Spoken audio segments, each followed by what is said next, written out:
200 megapixels, 16K video, frame rates up to 120 frames per second continuous stills, and up to 960 frames per second in 1080, 480 frames per second in 4K, and 120 frames per second in 8K. Don't believe it? Well, you shouldn't, and I'll tell you why. But first, I have a simple request.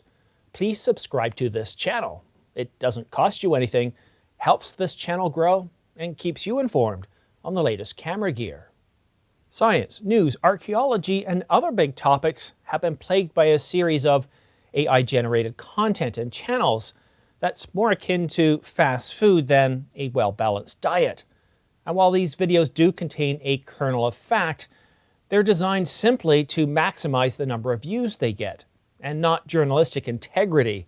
Unfortunately, for a couple of years now, we've started to see AI-generated videos where the narrator is a computer, and the script, well, sadly, it's also been put together through AI with very little fact-checking.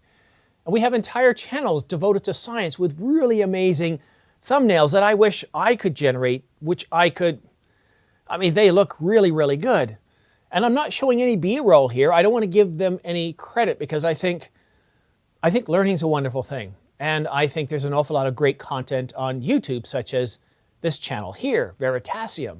And in a way, this is true, because they have to overcome many of the same challenges that animals have had to. Delving deep into various science topics. And they produce really good content. I think, you know what? It's right up there with BBC Horizon or PPC Nova. It's really, really good content. But then we have other channels where they've got a really good looking thumbnail, a really good title and description, but it's simply computer generated, everything. And I got to admit, the narration of these text-to-speech or these computer-generated voices, wow, they're so good. The way I'm able to tell that they're fake now is that they're almost too good. The pausing, the way they're able to enunciate simple words such as this and that when they're mixed up amongst other words, where we have sort of tongue twister-like phrases, it's really good. And I don't know, I just feel it's taking a lot of the fun away from things. And it's frustrating when you turn to your favorite sources of news and you don't know who's behind it, what their agenda is, and what's real and what isn't. I mean, it used to be that we'd go to the library, we'd read books, and we'd understand things about the planets, their precession around the sun, about the perturbation of the planet's orbits from various things such as other planets, the star, or asteroids and comets that go by periodically. It's a different world today. We're trying to figure out what sources are accurate. And up until recently, in the camera world, we were free from most of that. The market was small enough that we didn't see a lot of these AI-generated platforms coming to the camera industry, at least up until now. And there was a story that was sent to me. I looked at it. It was something like 300 megapixels or 400 megapixels. And anybody who's a photographer could look at this and say, like, this is just absolutely silly because this particular camera had just recently been announced. I mean, within the last 6 months. There's no way we would have detailed leaked specifications about its successor that close to the current camera. What worries me is not the ones that are laughable, because we can look at those and realize they're fake. It's when they move past that, I was going to say uncanny valley, but that doesn't really apply here. When they move past that laughable factor to the point where even you or I can't tell if they're real or not, it really takes the entire genre and, well, we start to lose viewers and we start to lose eyeballs. For now, I think that when it comes to camera stuff, there's a lot of great channels, and we know it's real. Fro knows. I'm having trouble remembering all the channels now. What are the ones up? Petapixel I also watch. Fro knows, I said already. Camera conspiracies every now and then. And to be honest with you, I don't watch a lot of channels, but every now and then, like around Christmas time when there aren't as many videos to produce, I'll sit back and watch a few channels. And I appreciate and this is the key thing, watching a video from the beginning to the end, what I learned. And I just watched a couple of videos by Fro Knows where he compared the Sony A1 II against the Canon EOS R1. Once again, you can see how good the autofocus is in both of these cameras, and it's very difficult. And it was great. The way he showed us, he allowed us to see what was going on and then provided his commentary on top of that. I think it was great. Now, I do get a sense that he was, in a way, cognizant that no matter what he said, he's going to get raked over the coals. But I think it was a great video because he showed us exactly what was happening, gave us his opinion, and I think that was terrific. And artificial intelligence is ruining things. And actually, I overemphasize that for a reason, because I didn't believe it myself. It's not so much that AI is ruining things. AI is a wonderful tool, and like any tool, it can be used to make our lives easier. For example, I use AI on this channel when I put together a script, especially for a review video where I want to make sure that everything I say is accurate. I'll produce the script, then I'll turn it over to AI and I'll say, look, I want you to copy-proof this from a particular viewpoint, and I'll get the information back, I'll look at it and I'll go, yeah, I like that better, so I'll copy that and paste that in. I don't like that, I don't agree with that. I'll copy what I like, I'll make the changes, I'll also ask it to show me what it's changing. Sometimes it's bang on, sometimes it's way off, and if it's way off, I'll ask it to do it again. I'll ask for assistance with coming up with titles and descriptions, providing it with the information that I've got, and seeing what it comes up with. And a lot of times it's more of a, well, I would say a collaborative effort. It's more like having, I don't know what company you work for, but it's more like having a co-op student, a summer intern that you have, and they've got a lot of energy, a lot of excitement. They're smart, but they don't have the experience behind them. And you'll give them a task to do, and they'll do some really amazing stuff, but then you'll look at it and go, okay, I like that, but that's not quite right. Or you'll give them some other advice to polish things off, and it's a great collaborative effort. You end up with something really, really good. It's when you turn it over to AI and say, look, just do this, and you don't care, you don't watch it, and I think that's where we have the problem. So when it comes to camera news and rumors, we've got a lot of really great sites out there. And these sites, they put an awful lot of effort, an awful lot of time in bringing you reliable and accurate information. And they're very careful to differentiate between what they consider to be wild rumors and information coming from trusted and reliable sources. So all I can say is be very, very careful when you come across stuff if it sounds too good to be true. Where is it coming from? Is it coming from a completely new and unvalidated source, some new flashy website or some new flashy YouTube channel? Because if it is, well, then take a step back and maybe question it. And go ahead and watch it or read it if you want, but at the back of your mind, just watch and listen for red flags. I'm not against competition. In fact, I welcome it. The more accurate and reliable sources that we have, the more it creates a more vibrant discussion, a discussion that we can cite, instead of just, well, citing Nikon rumors for Nikon stuff, Canon rumors for Canon stuff, Sony Alpha rumors for Sony stuff.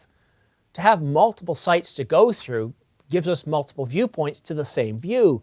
But not only that, it gives us the ability to compare validated information from both sites to see how well they line up against each other. And when they line up really, really well, it gives us the confidence that the information is correct. And a lot of these sites, they don't just cover rumors, they cover news, they cover lens releases, they cover discounts. I look at Sony Alpha rumors, and the amount of discounts that they're posting over the Christmas break is incredible. And that's important because there's times where even I myself have trouble keeping up with all the discounts that are coming out on storage, on cameras, on lenses, on accessories, lighting, you name it, microphones. The main purpose of this video wasn't to get clicks and to clickbait anyone. It was to put out a bit of a warning. I'm an enterprise architect by day, and AI is one of those things that we're very well aware of in terms of how it's going to change the landscape and how we can use it and adapt it. But at the same point, it's not like hiring a new employee with 20 years of experience that's very knowledgeable. You're hiring something that doesn't think for itself. It's using, well, in the example of ChatGPT, a large language model. It's a model. It's not an intelligence.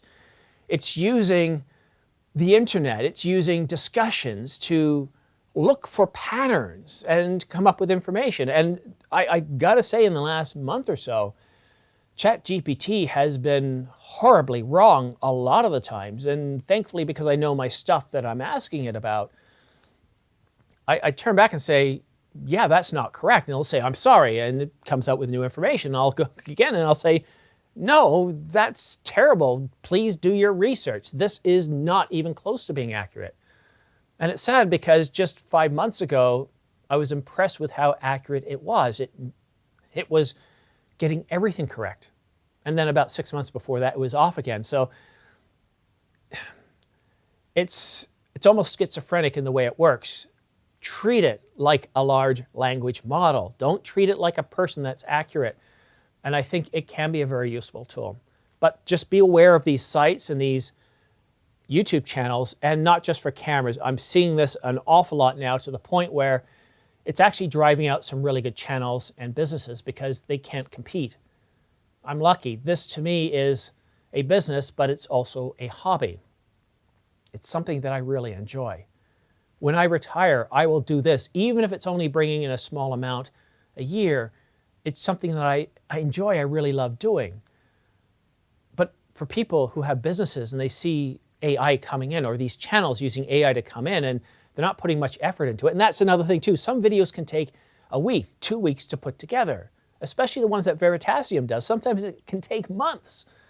And when you've got AI channels coming out and doing something in a matter of hours that looks great, sounds great, but is factually inaccurate, that's where we have the problem. So it's best not to give some of these sites a lot of, not credit, attention. And that's why I haven't used B-roll here, because I did, like I said, I came across one that was absolutely ridiculous in what it was predicting. It didn't make any sense for that particular camera line, that camera company, or even cameras in general. It just sounded ridiculous. Thank you so much for viewing. I really do appreciate it. And as we approach New Year's Eve, I wish you the very best and most successful year. I'm really excited to see what 2025 brings. However, I'm not going to talk about what's coming out, the next best cameras and what we can expect to see in Q1. I'll save that for another video. All I want to say right now is Canon, Nikon, Sony have been producing incredible cameras since 2020. And most of them are on sale. And some of them are on huge discounts, like the Canon EOS R5. It's $1,500 off the price of the Mark II. We're seeing lots of deals, and even some refurbs. The R5 Mark II, Canon USA had some refurbs on there. We're seeing some refurbs on the Mark I. We're seeing it on Canon. We're seeing it on Nikon. We're seeing it on Sony. We're seeing some really incredible deals out there. And then, of course, there's the used market, which is even lower. So take a look. Have yourself a great rest of your break. If you're back at work, well, I hope you have a very successful and prosperous 2025. Thank you so much for watching. If you are interested in purchasing any camera gear, please go ahead and use my affiliate links down below, because I get a small commission back. But then again, if you use that Karma stuff or Honey, even if you click on it to check something, they will completely, I'll lose out on the affiliate link. So you got to watch out for those guys, because a lot of times they'll say, oh yeah, we got a deal for you. And then you click on it and say, oh no, sorry, we don't have any deals on this. But what they've sneakily done in doing that, you ready for this?